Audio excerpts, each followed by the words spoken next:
Hello friends, welcome back to my channel. Hope எல்லாருமே ஹெல்த்தியா சந்தோஷமா இருப்பீங்கன்னு நம்புறேன்.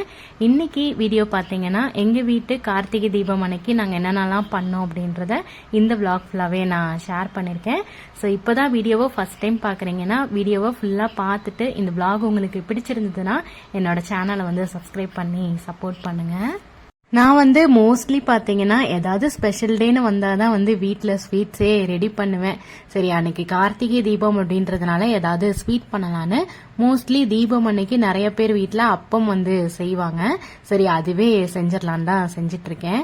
சோ அதுக்கு பாத்தீங்கன்னா 1 டம்ளர் அளவுக்கு நாட்டு சர்க்கரை, 1/2 டம்ளர் தண்ணி ஊத்தி இது நல்லா கொதிக்க வச்சிடலாம். பாகு பதம்லாம் எதுவுமே தேவையில்லை. நல்லா கொதிச்சதுமே தூசி எல்லாம் எதுவுமே இல்லாம இதை தனியா ஃபில்டர் பண்ணி எடுத்துட்டு ஆற வைக்கிறதுக்காக தனியா எடுத்து வச்சிடலாம். இந்த அப்பம் பாத்தீங்கன்னா பச்சரிசியில தான் ரெடி பண்ண போறேன். பொங்கல்லாம் செய்வோம்ல அந்த பச்சரிசி தான். நான் ஒரு 2 மணி நேரமா பச்சரிசி ஊற வச்சு வச்சிருக்கேன். ஸோ அதை நல்லா கழுவிட்டு மிக்சி ஜார்ல சேர்த்துக்கலாம். இது கூடவே பாத்தீங்கன்னா நான் ஒரு 1/4 மூடி அளவுக்கு தேங்காய் குட்டி குட்டியா கட் பண்ணிட்டு சேர்த்துக்கிறேன். அதுக்கப்புறமா மீடியம் சைஸ் வாழைப்பழம், எந்த வாழைப்பழம் வேணாலும் எடுத்துக்கலாம். நான் செவ்வாழை எடுத்திருக்கேன். மீடியம் சைஸா இருக்கிறது அதை கட் பண்ணிட்டு மிக்சி ஜார்ல சேர்த்துக்கலாம். இது கூடவே கொஞ்சமா வாசனைக்காக ஏலக்காய் தூள் சேர்த்துட்டு ஃபர்ஸ்ட் இதை கொரகொரப்பா அரைச்சு எடுத்து வச்சுக்கலாம். இந்த அளவுக்கு கோர்ஸா எல்லாமே அரைப்பட்டுருச்சு. இப்போ ஃபில்டர் பண்ணி வச்சிருந்த அந்த வெள்ளைப்பாக நல்லா ஆறிடுச்சு. அதையுமே உள்ள சேர்த்துட்டு நல்லா ஸ்மூத்தா இதை அரைச்சு எடுத்துக்கிறேன்.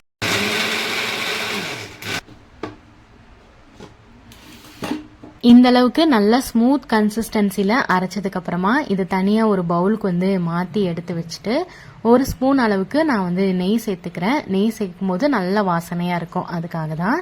எண்ணெய் நல்லா காஞ்சதுமே ஸ்டவ் மீடியம் ஃப்ளேம்ல வச்சுட்டு ஒரு கரண்டி எடுத்து இந்த மாதிரி பொறுமையா ஊத்திட்டு உடனே திருப்பி போடக்கூடாது. ஒரு 1 மினிட் விட்டோம் அப்படின்னா அதுவே இந்த மாதிரி உப்பி வரும். அதுக்கப்புறமா பொறுமையா 2 பக்கமும் திருப்பி போட்டு வேக வச்சு எடுத்தோம்னா சூப்பரா அப்பம் ரெடி ஆயிடும். ஸோ இதே மாதிரியே எல்லா பேட்சுமே போட்டு அப்பம் எடுத்தாச்சு. கரெக்டா நான் எடுத்திருந்த டம்ளர் அளவுல 1 டம்ளர் பச்சரிசிக்கு 6 அப்பம் கரெக்டா வந்தது.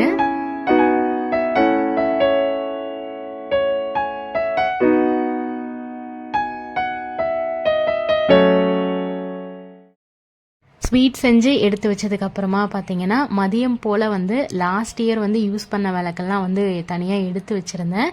அது எல்லாத்தையுமே கிளீன் பண்ணி எடுத்து வச்சிட்டோம் அப்படின்னா நைட்டு யூஸ் பண்றதுக்கு ரொம்ப ஈஸியா இருக்கும்.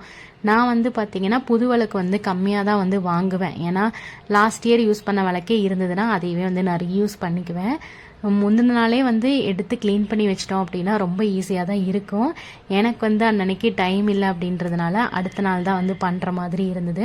இப்போவும் கரெக்டாக தான் இருக்கும். மதியம் போல் எல்லாத்தையும் நீட்டாக கிளீன் பண்ணி காய வச்சு எடுத்து வச்சிட்டோன்னா நைட்டு விளக்கு போடுறதுக்கு சரியாக இருக்கும்.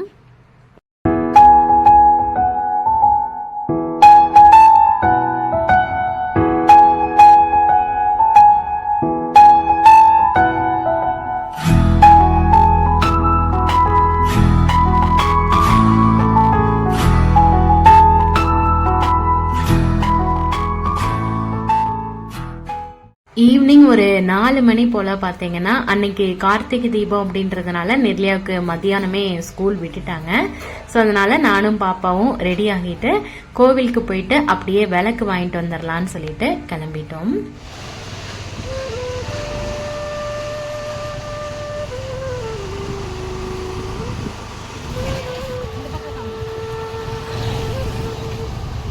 இந்த சைடா எங்க வீட்ல இருந்து கொஞ்ச தூரத்திலேயே பாத்தீங்கன்னா நிறைய வரிசையா பானைக்கடை இருக்கு. அங்கேயே விளக்கெல்லாமே வச்சிருப்பாங்க. ஸோ அங்கேயே வாங்கிடலான்னு தான் இங்க வந்திருக்கோம். இங்க பாத்தீங்கன்னா அன்னைக்கு கார்த்திகை தீபம் அப்படின்றதுனால கலெக்ஷன்ஸ் எல்லாம் விளக்குலாம் அவ்வளோ அழகழகா வச்சிருந்தாங்க. எனக்கே எதை பாக்குறது எதை விடுறதுன்னே தெரியல. அந்த அளவுக்கு சூப்பரா இருந்தது.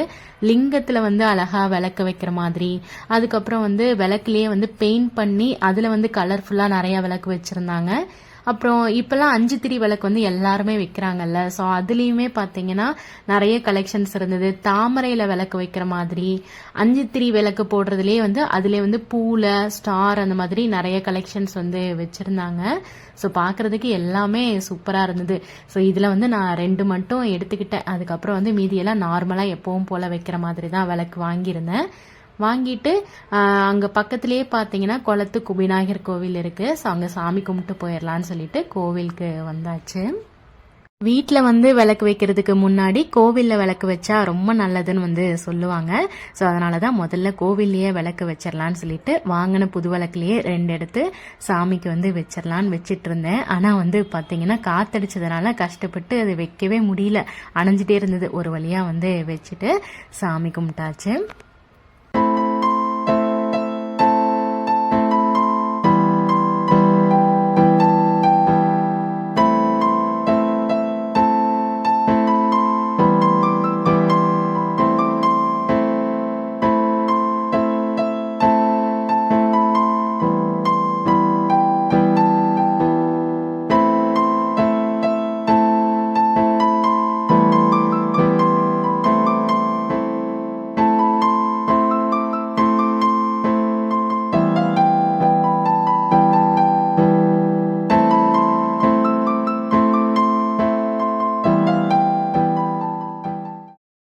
கோவில்ல இருந்து வீட்டுக்கு வந்தாச்சு.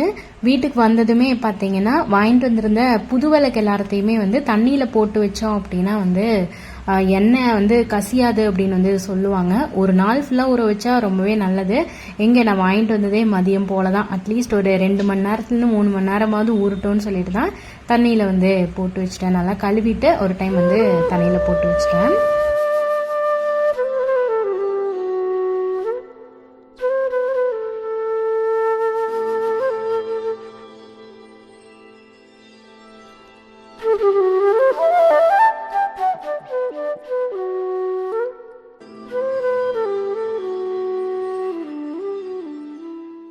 கழுவி வச்சிருந்த விளக்கு எல்லாமே பார்த்தீங்கன்னா நல்லாவே காஞ்சிருச்சு. ஈவினிங் ஒரு 5 மணிக்கு மேலே விளக்கு எல்லாத்துக்குமே வந்து எண்ணெய் ஊற்றி திரி போட்டுடலான்னு அந்த வேலையை தான் வந்து பார்த்துட்டு இருக்கோம். ஸோ இப்போவே இந்த வேலையை முடிச்சு வச்சிட்டோம் அப்படின்னா 6 மணிக்கு மேலே விளக்கு மட்டும் போட்டோம் அப்படின்னா ரொம்ப ஈஸியாக இருக்கும், வேலை ஈஸியாக முடிஞ்ச மாதிரி இருக்கும். நானும் பாப்பாவும் ஷேர் பண்ணி வந்து வேலையை பண்ணிட்டு இருந்தோம். அவள் திரி வந்து திரிச்சு கொடுத்தா, நான் எண்ணெய் ஊற்றி வச்சேன். ஸோ மாற்றி மாற்றி தான் வந்து பண்ணிட்டு இருந்தோம்.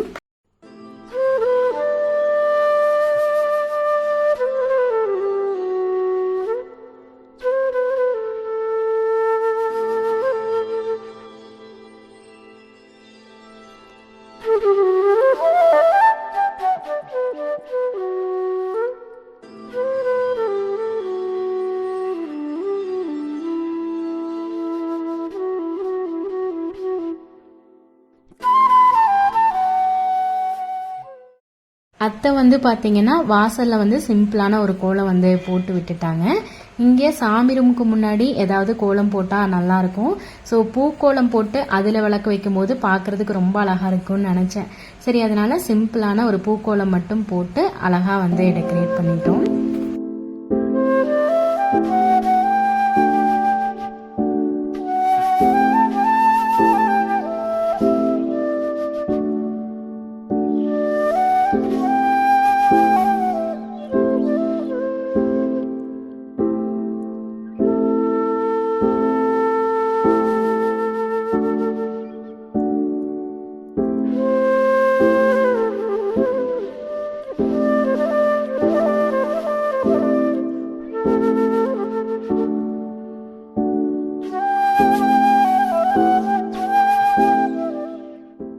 கீழே எல்லா வேலையுமே முடிச்சாச்சு. கோலம் போடுறதுலேருந்து விளக்கு எடுத்து வைக்கிறதுலேருந்து எல்லா வேலையுமே பண்ணிட்டேன். ஸோ மேலேயும் வந்து விளக்கெல்லாம் எடுத்து வச்சுட்டு கோலம் போட்டுடலான்னு வந்தால் கரெக்டாக வந்து மழை நல்லா பிடிச்சிருச்சு. டைம் பார்த்தீங்கன்னா ஒரு 5:30 மணி இருக்கும். நல்லாவே வந்து மழை பெஞ்சுது. ஆனால் ஒன்றும் பெருசாக இல்லை, ஒரு 1/4 மணி நேரம் தான் வந்து பெஞ்சுது. அதுக்கப்புறமா வந்து நின்றுச்சு. நினச்சிட்டே இருந்தேன் 6 மணிக்கு மேலே எங்கே விளக்கு போட முடியாதோ என்னமோன்னு. ஸோ மழை நின்னதுமே பார்த்தீங்கன்னா வெளியில் வந்து கோலம் போட்டு விட்டுட்டு மற்ற வேலையெல்லாமே பார்த்துட்டு இருந்தேன்.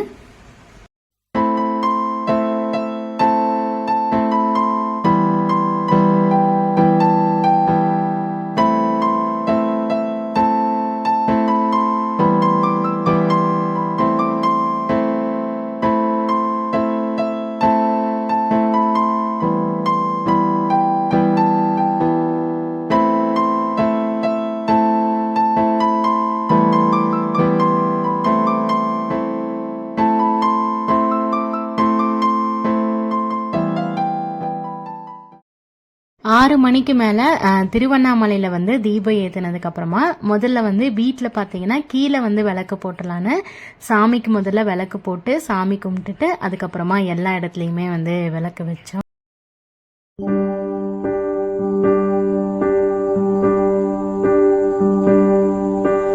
கொல்லையில தென்னை வைத்து குருத்தோல பெட்டி செஞ்சு சீனி போட்டு நீ திங்க செல்லமாய் பிறந்தவளோ.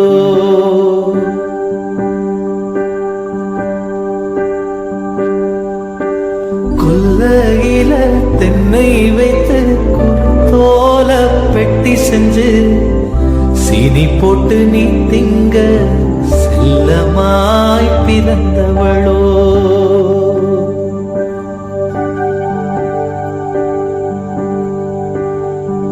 மரக்கிளையில் தொட்டில் கட்ட மாமனவன் விட்டு கட்ட அரண்மனைய விட்டு வந்த அல்லீராணி கண்ணுறங்கு.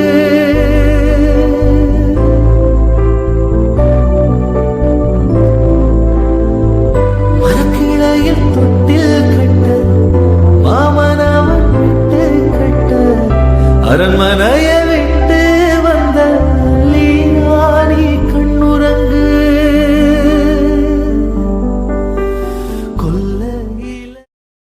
கீழே வந்து பார்த்தீங்கன்னா வீட்டுக்குள்ள வாசல்லன்னு எல்லா இடத்துலையுமே அழகா விளக்கு வச்சாச்சு. விளக்கு வச்சதுக்கப்புறம் பார்த்தீங்கன்னா அப்படியே வீடே கோவில் மாதிரி ஆயிடுச்சு. அவ்வளோ சூப்பராக இருந்தது. எனக்கு வந்து இந்த தீபாவளியோட இந்த கார்த்திகை தீபம் வந்து ரொம்ப பிடிக்கும். ஏன்னா என்னன்னா எல்லாமே பிடிச்ச இடத்துலலாம் விளக்கு வச்சதுக்கப்புறமா ஃபைனலாக அந்த வீடை பார்க்கும்போது அவ்வளோ சூப்பராக அழகாக கண்ணுக்கு குளிர்ச்சியாக வந்து தெரியும். அதனாலேயே எனக்கு இந்த கார்த்திகை தீபம் வந்து எப்போவுமே ரொம்ப பிடிக்கும். தென்னை வைத்து குருத்தோல பெட்டி செஞ்சு சீனி போட்டு நீ திங்க செல்லமாய் பிறந்தவளோ.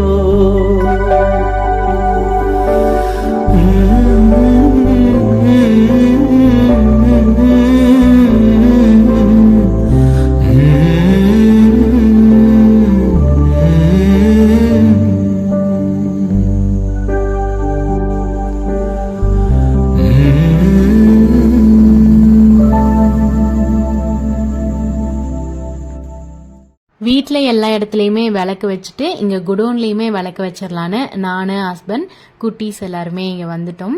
ஆல்ரெடி குடோனில் விளக்கு இருந்தது. நான் எண்ணெயும் திரி மட்டும் எடுத்துகிட்டு வந்து விளக்கெல்லாம் எண்ணெய் ஊற்றி திரி போட்டு இங்கேயுமே எல்லா இடத்துலையும் வந்து அழகாக விளக்கு வச்சாச்சு.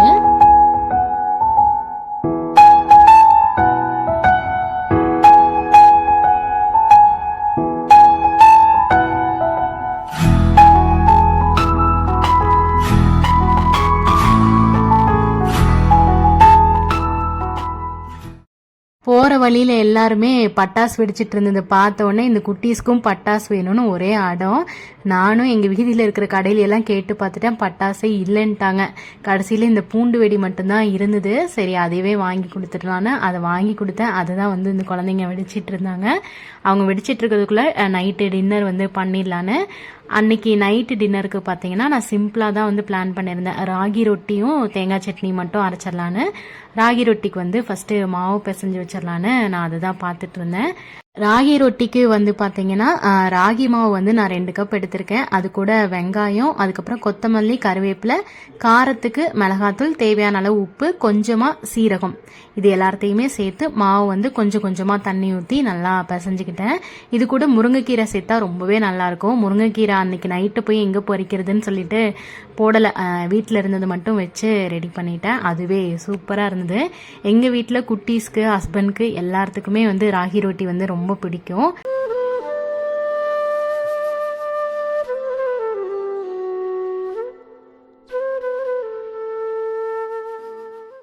மாவு பிசைஞ்சதுமே பார்த்தீங்கன்னா ராகி ரொட்டி வந்து செஞ்சிடலாம். இது ஊற வைக்கவெல்லாம் தேவையில்லை. வீட்டில் வாழை இலை அப்படி இல்லைன்னா பாலித்தீன் கவர் ஏதாவது இருந்ததுன்னா அதில் வந்து நீட்டாக க்ளீன் பண்ணிவிட்டு அதில் எண்ணெய் தடவி லைட்டாக தண்ணி தொட்டு தொட்டு நம்ம வந்து இந்த மாதிரி ப்ரெஸ் பண்ணி எடுத்தோன்னா அழகாக வந்து ரொட்டி வந்து பண்ண வரும். அதுக்கப்புறமா எண்ணெய் வந்து ஊற்றி 2 பக்கமும் திருப்பி போட்டு எடுத்தோன்னா சூப்பராக வந்து ராகி ரொட்டி ரெடி ஆகிடும்.